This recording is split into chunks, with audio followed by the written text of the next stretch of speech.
Just coming up to check how these coos are doing in the shed. It's, I don't know, but that's just after 10. Check they're all settled in alright. Oh, they look happy enough. These coos are in about the feeder. Yeah, they're quite content. Maybe could have done with another bale of bedding. One of these beasts, that one back there, coming along the trailer, hurt its leg a bit. Let's go and see. She's a touch fiery as well, actually. She's always been a bit twitchy, that girl. Come on, beast. Hey, hey. Yeah, back left. It's better than it was. It must have just stunned it, or a dead leg or something like that. Let's just check the other side. All good.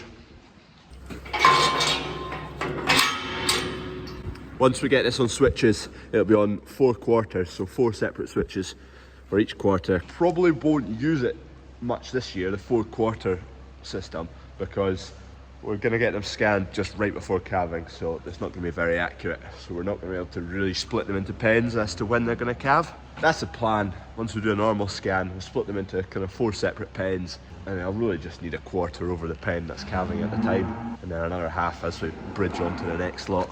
Good morning. Need to take this into Riki's to get service, and then we're away to buy some cattle. That is the plan anyway. $2,000 service for this, the Fent. That didn't take long. Here's our $2,000 review on the Fent. Yeah, it's awesome. There we go, done. In all seriousness, that's $2,000. It has had 1 coolant sensor and a new coupler on the back end. That's it.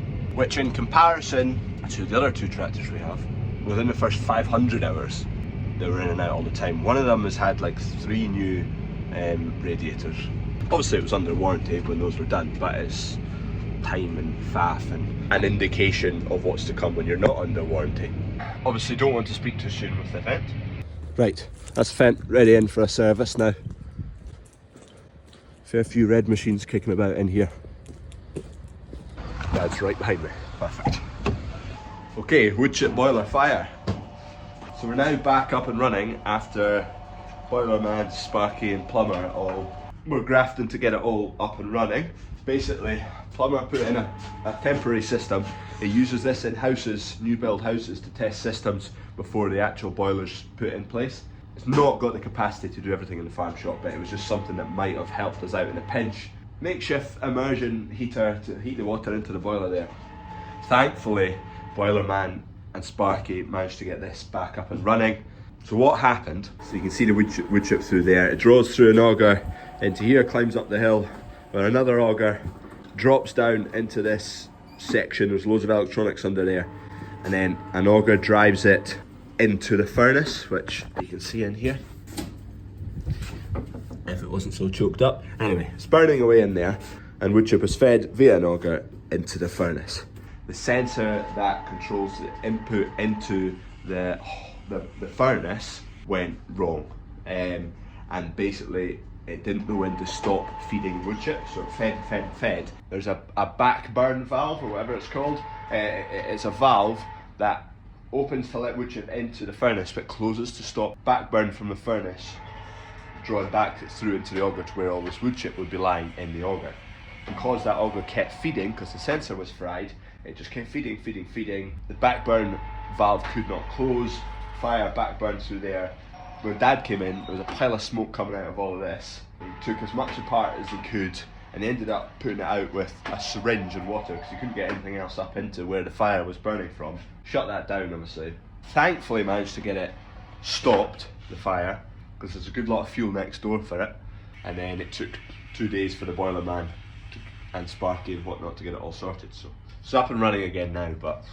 And what we have on order, which unfortunately wasn't quite here in time, and we have a big version of this immersion heater, which is going to get put in this month when it arrives as a backup in case something goes wrong with that, which we kind of preempted that and didn't quite manage to get the system up and running in time, but we'll definitely get it done now. Anyway, that was the ordeal on the 1st of January. For Dad, not me, I was away. Right, plans have changed. Dad's away to buy cattle. I am going to go and sort out yard 1.5, where the cows have just come from yesterday. See how Dad gets on. Yard 1.5 pound.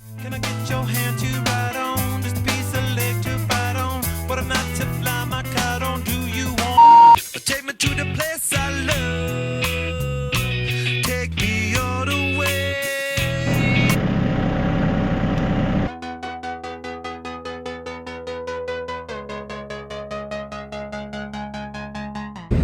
Right, that's all the bales shifted out. Got one bale here to kind of sweep up all the straw that's lying about. I might need to come along later with a bucket just to scoop all this up. There's ring feeders to come out of here. We're not dealing with the dung. Owner of the yard wants the dung to stay on this farm, so that was part of the deal. So we'll just tidy up our bits and bobs, red up this bit out here, just make sure everything's piled in the way, and then the dung will be dealt with by someone else. Sorry, Miss Jackson. Ooh, I am for real. Never meant to make your daughter.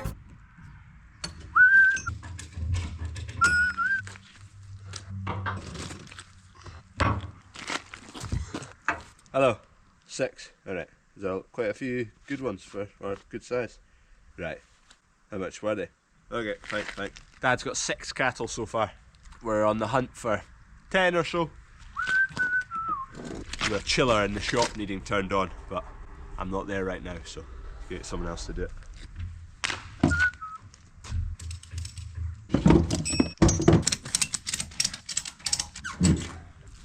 Not going anywhere. Right, this bit's mostly red up. Just need to come along with a brush and just get in around the corners. Ring feeders need to come out, feed needs to get shifted, and gates need picked up. And that is it. Done. This was just ideal, this spot, for, I had it for 5 weeks, no, 6 weeks, 7 weeks. 7 weeks the cows were in here in the end. Thankfully they were, otherwise grass along at yard 2 would be in some nick. It wouldn't be looking like grass. Safe as houses. Heading to yard 2 with all that to unload. Yard 2, the potato syrup IBC is going just in there. Get this cleared. Yeah. Go on, ho! Just gonna chuck some berry into these coos. So I'll push them into the scrape passage, just makes it a bit easier for me to then. Go on in, hey! When I normally do this, I'll not have to push them because in the morning when I feed them out the front, they're all out there, so I'll just lock them out. It's a wee bit skitey at the moment, just when there's not much straw down. So. Floor here is not textured. In the passage it is textured. Don't you bother. That's it, miss. There's not too many left of these bales that are kind of soggy on the outside, and then we're just on to nice dry bales.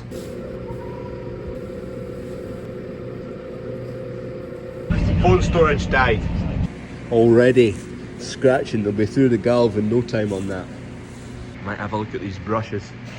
If I do get a brush, I'm not going to stop scratching against there.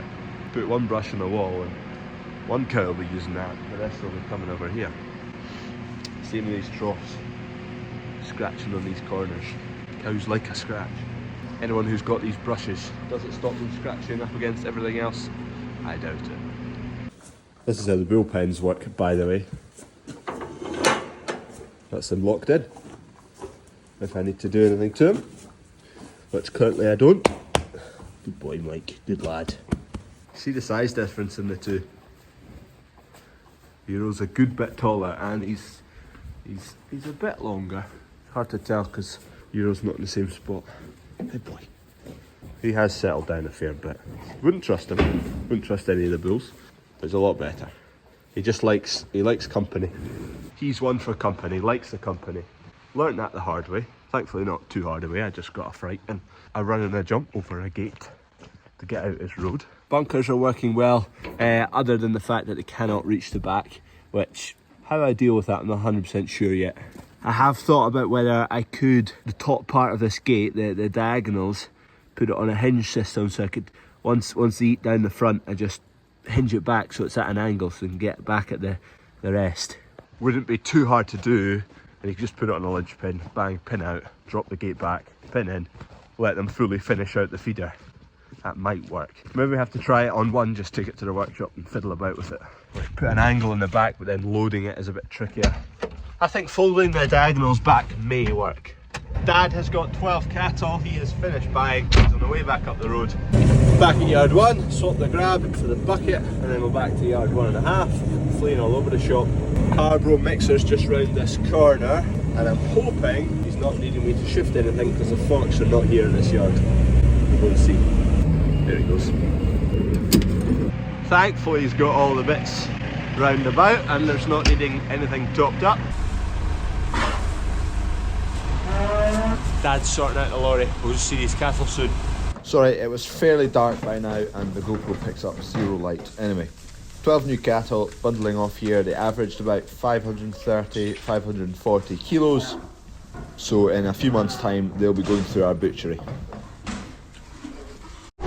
Hi, Beast. Where you go? Hi.